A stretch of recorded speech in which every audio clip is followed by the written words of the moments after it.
Hello and welcome, ladies and gentlemen. And so, I bet you're all thinking, wow, this guy only really draws like Nintendo characters or like, life-scarring, nightmare fuel, childhood ruining drawings. But he puts tutorial in the title of all his videos. What for? Has he really taught us anything? Has Uncle Zob really done anything for us? But today I'm here to kind of redeem myself a little bit, to show some drawing techniques, some freehand techniques. We're gonna be demonstrating on this bird, hawk, eagle thing that I took a picture of a while ago, and hopefully we'll be able to learn, possibly do some actual like teaching stuff. Maybe it'll actually qualify as an art tutorial this time, hopefully. And so let's just get right into it. Now, normally, as a general rule, you want to start left to right, especially me being right-handed. But I wanted to start as on the tail just so I could get an idea for kind of the spacing, the proportion of how big I wanted this drawing to be. And it's helping me draw it proportionally. And so, uh, what the first thing I drew there, that little kind of backward seven shape, uh, is a we're kind of utilizing techniques of drawing what's not there to help get the proportion right instead of just trying to draw it based on how we think it looks. And now we're gonna try and go for the beak and head. And I'm kind of gonna struggle with this one for a while throughout the drawing because before we add ink in this sketching phase, everything's gonna look wonky and off. But once we get that ink added, it'll all start to come together. And so I think that's very well proportioned. It's still pretty rough, in the rougher phases, but we're just about ready to keep going. Now we're gonna just do some detail work on the eye, or the head, do some adjusting. Try and make it, look right. And I think the mistake I keep making here is there's just a little bit of an indent that I keep putting on his head that makes it look more round. And this hawk's head isn't really round. It's just kind of sloped. It's kind of angular, and I want it to be round, like kind of like a seagull. And I keep getting really frustrated with the head, and I was struggling to freehand the head because you can see I'm trying to make it round, and it's not round. But anyway, we're just gonna move right onto the wing. I think I come back and fix the head later. Just kind of draw the idea of where you want the feathers to be. They're not going to be even. Don't try to make them look uniform and even because that just looks odd to the eye, and your eye can just kind of naturally detect if something looks too uniform, too straight, too perfect. So you want to just keep it a little rough, just a little bit random, especially, and just kind of separate out the different zones where you think the feathers should go. And keep in mind, don't get frustrated with the sketch because we're gonna come back over with ink, and that's when it's gonna start to look good. Because right now, that head, that poor bird looks like he's seen some things. He looks like he's in the middle of a Vietnam flashback right now. So we're just gonna keep on plugging along. Uh, the feet are going to be difficult to proportion out because in the reference drawing you can't actually see the bottoms of the feet. So we'll just kind of have to guess on that one, I think. And now, thanks to the miraculous video taking of Uncle Zob, you've just missed most of the inking of the most important part of the drawing, probably, the bird's head.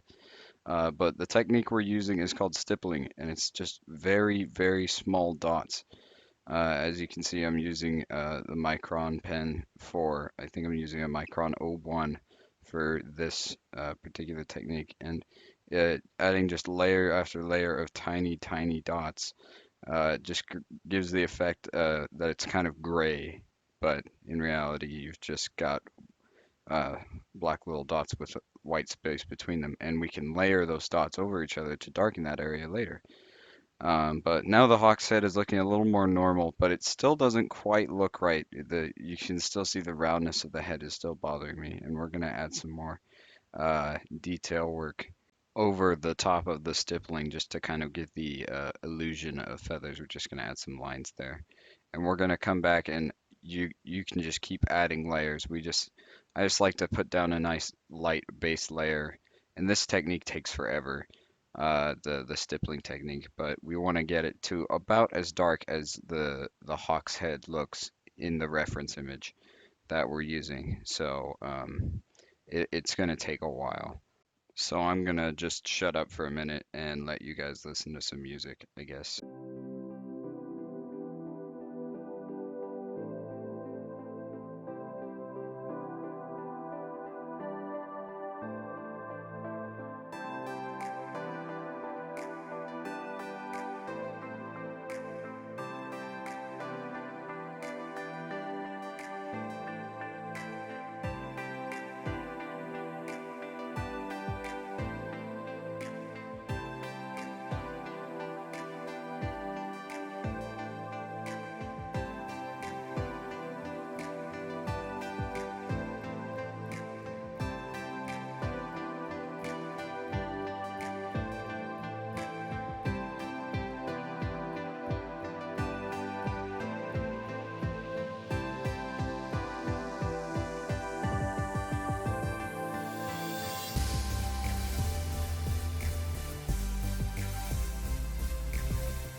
All right, so unfortunately I'm back and we're gonna just keep we're moving on to the wing, which is very dark in the picture as you can tell, and we're just gonna make it very, very black, very dark, and we're just gonna instead of stippling here, we're gonna use hatching, which is just straight lines for most of our dark spots, but some of it is just straight up black, which is something I usually don't like to do because when you get ink balled up like that, uh, it tends to bleed. But on this paper with these kind of pens, I'm not too worried.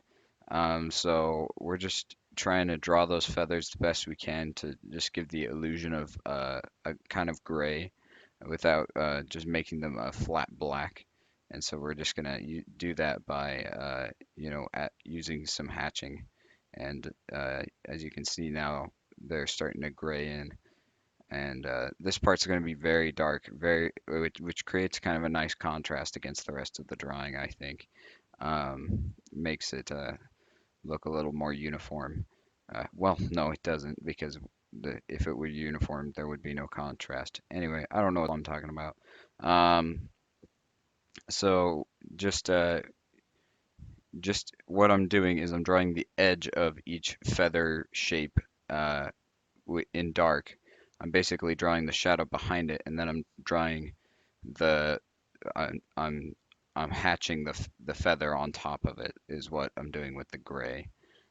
So the those little U shapes are the shadow underneath the feather, kind of. And these shapes aren't very distinct anyway, so it doesn't really matter that much. This area in particular is pretty dark, so the kind of feathers on the wings that are going to be drawn in later down below, as you can probably spot in the reference images, those are the ones that are going to actually looks like feathers. Right now, what we're drawing just kind of looks like blobs. But it's a good chance to practice what our feathers should be looking like later on, even though these are going to be very, very dark. Um, and so you just gotta we're just gonna start from the top of his shoulder where we started. We're just gonna move right down to the tail and then come back up the wing. So starting it with the darkest areas, and then we're gonna move from there into the lighter areas. So we're kind of bridging that gap right now with the pen in hand. And these Micron pens are great. They come in all shapes and sizes. They're very nice for getting fine detail or blocking in a, an area that needs to be really dark. The link in description. I don't know what came over me. So this now we're onto the tail, and the tail feathers are kind of streaky, so we're gonna make them very linear, very horizontal, vertical, horizontal. Horizontal is left to right, I think. So very horizontal lines, and then it's gonna be mostly black. So this little bit right here is gonna be very, very dark. Um, and these lines are gonna those spots will not stay white. We're gonna gray them in right now. Just actually going the other way, we're just gonna go diagonally over the top of them just to gray them in. It's gonna be a small detail, one that a lot of people aren't gonna really notice, but we just need to make it dark just to keep it understated because as you can see in the reference image, the tail is mostly all black. And make sure you let it dry before you go ahead and erase. Um, Otherwise, you'll smear it, and at this point, you do not want to smear the ink. That leads to chaos and destruction, like you would not believe. I had a drawing once of of a bee that was like almost complete, and then I went to erase, and I was just sweeping the eraser shavings away with my hand, and I smeared the ink and I, in a fit of rage, crumpled the whole drawing up in a ball and just chucked it across the studio I was working in. That was a very infuriating moment. So don't let that happen to you. Be careful with these dark areas. Put a piece of paper down under your hand if you're afraid, if your hands are sweaty, so you don't smear the ink.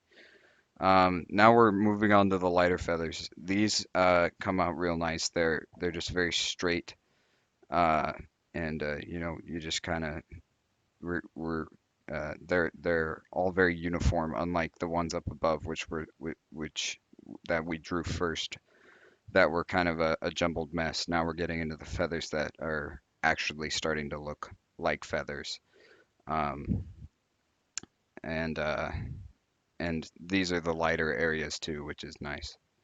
Now we're just drawing the shadow underneath the feathers that we're about to draw. It's important to note, especially with since we're drawing with black, you don't you're really drawing the dark areas first. We're drawing shadows with black. We're not drawing light areas. I think especially if you work with color a lot, it's really easy to get in the habit of just wanting to draw the areas that make sense, actually drawing a physical feather. But using black ink, we're just drawing the shadow around the feather. We're not drawing the feather itself.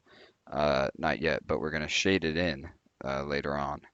Um, and so now we're getting into the more uniform feathers, the ones that actually kind of look bird-like up, unlike the ones up above, which just looks like a lump of burnt mashed potatoes.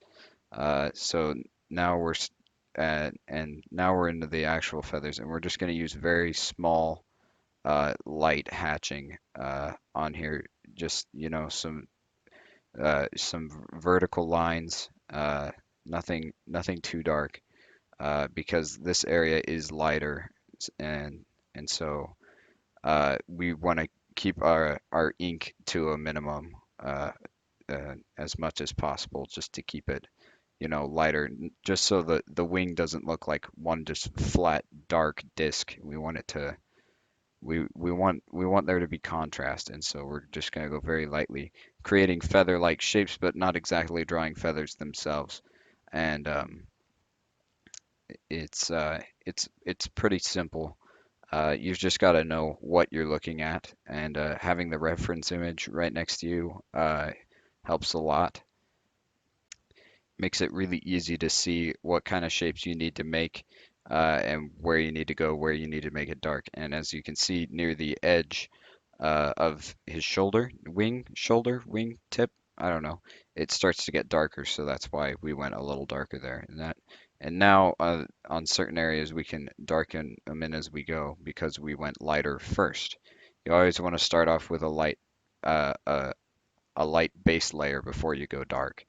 Um, and now, after touching up some areas, we're going to move back down to the tail feathers, and these are very straight, linear, kind of like what we were doing earlier.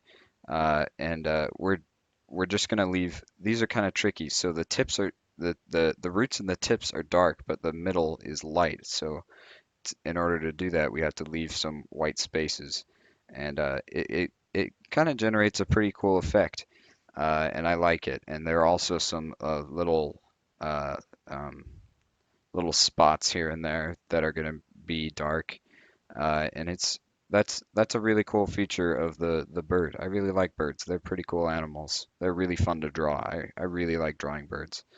Uh, Top 10 animal for sure.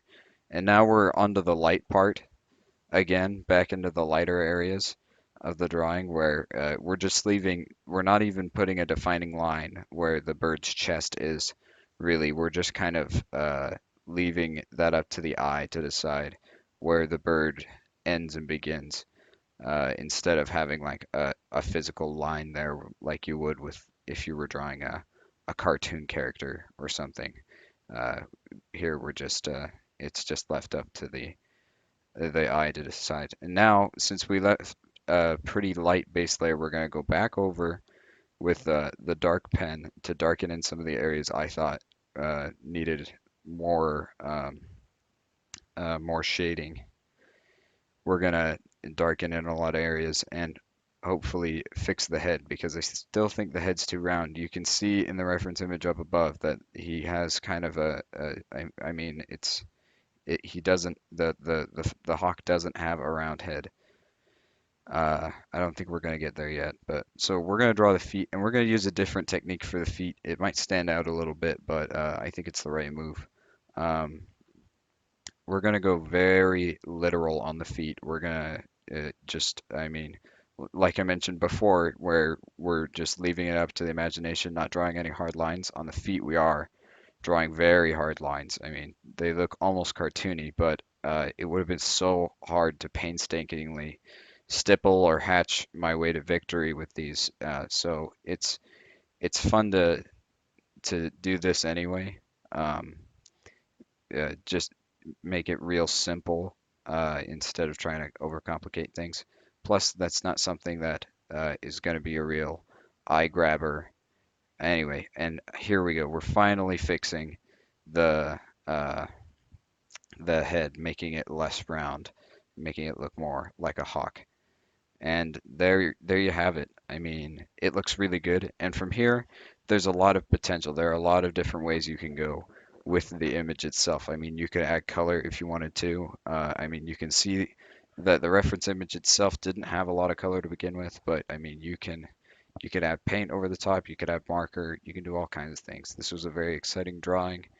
Thank you for joining me, and have a good day.